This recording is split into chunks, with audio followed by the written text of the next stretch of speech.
Hello hi नमस्कार। हम सुनने जा रहे हैं नेहा की कहानी, एक रहस्य भरी प्रेम कहानी। तो आज सुनते हैं आज कौन सा रहस्य है इस कहानी में। तो आप जरूर सुनिएगा। भाग है 50, एक हिंदी अनुवाद। सुबह माँ बुआ और दादी किचन में बैठकर बातें कर रही थी। नेहा ब्रश करके बाहर आई। नारायण के घर वाले बहुत दिन से कहीं गए थे, अभी तक लौट कर नहीं आए थे। कई दिन हो गए थे। मैं भी आती हूँ बातें करने आपके साथ। हाँ आजा बैठ जा, बुआ ने कहा। कल के दोनों दिन यादगार रहेंगे। बहुत अच्छा लगा। मैं आई थी दादा को देखने और कुछ विषयों पर बात करने, लेकिन अब उनकी तबीयत देखकर मैंने अपना विचार बदल दिया। कल्पना ताई ने नेहा को नाश्ता दिया। तेरा टिफिन बनाती हूँ तो तैयार हो जा जल्दी से। हाँ मम्मी, मैं तैयार हो रही हूँ। नेहा पहले दादाजी के पास गई। वो सो रहे थे, पापा भी सो रहे थे। दोनों बहुत थके लग रहे थे। वो ऑफिस चली गई। 2 दिन की छुट्टी के बाद काम बहुत था, किसी से बात करने का समय ही नहीं मिला।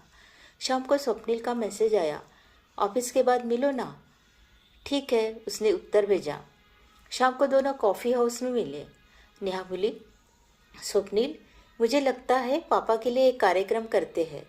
अगले महीने में उनके जन्मदिन पर जैसा तय किया था, अब ये सही समय है।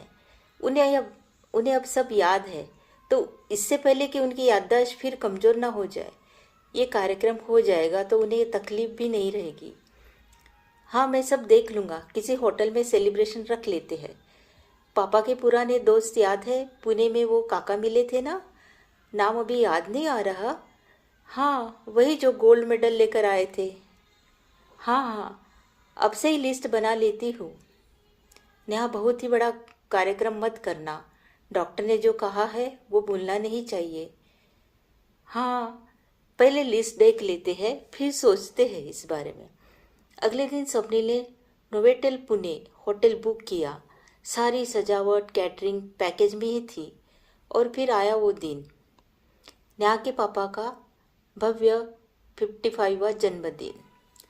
हॉल में प्रवेश से पहले ही सुनहरी रोशनी, फूलों की सजावट और लाल गलीचा देखकर सबकी सांसें थम गई। स्टेज पर भव्य सजावट, लाइव म्यूजिक और नृत्य गायक सबको मंत्रमुग्ध कर रहे थे। नेहा के पापा के लिए एक वीडियो बनाया था जिसमें उनके बचपन की तस्वीरें, शादी के फोटो और पारिवारिक यादें थी। वीडियो देखते ही सबकी आंखें खुशी से चमक रही थी। पापा और माँ की एंट्री देखते ही सब दंग रह गए। पापा सूट में हैंडसम लग रहे थे और माँ ने पैठनी साड़ी, गहने और नथ में महारानी जैसी तैयार हुई थी। दोनों ने मिलकर केक काटा, आतिशबाजी और संगीत से माहौल गूंज उठा। तभी अचानक हॉल का माहौल बदल गया। कुछ भारी भरकम लोग अंदर आ गए। नेहा ने स्वप्निल से पूछा, ये लोग कौन है? स्वप्निल बोला, कमिश्नर सर का आदेश है, बस तुम शांत रहो। और तभी हॉल में एक शख्स दाखिल हुआ। उसकी चाल की आवाज़ सुनते ही नेहा के पापा का दिल कांप गया। अर्जुन, तू जिंदा है? मुझे तो मर गया बताया गया था। पूरा हॉल सन्न रह गया। मतलब नेहा के पापा ने उस दोस्त को पहचाना था, यानी नेहा के पापा का बचपन का दोस्त जो 21 साल पहले गायब हो गया था। नेहा हैरान होकर, अर्जुन काका, लेकिन आप इतने साल कहाँ थे? और इस डायरी में क्या ऐसा है जो आप साथ लाए हो? अर्जुन ने गहरी सांस ली। 21 साल पहले जो तुम्हारे पापा का अपहरण हुआ था, वो कोई हादसा नहीं था, बल्कि एक साजिश थी।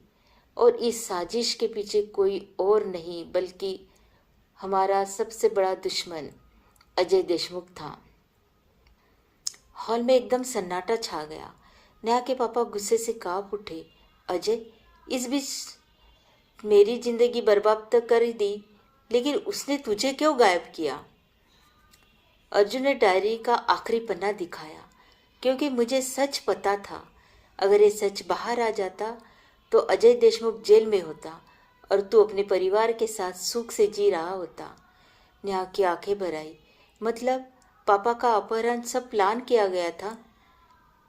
अर्जुन बोले, हाँ, और अब मैं लौट आया हूँ सच सामने लाने के लिए दोनों दोस्त ने गले लगाया और हाल में तालियां से गूंज उठा।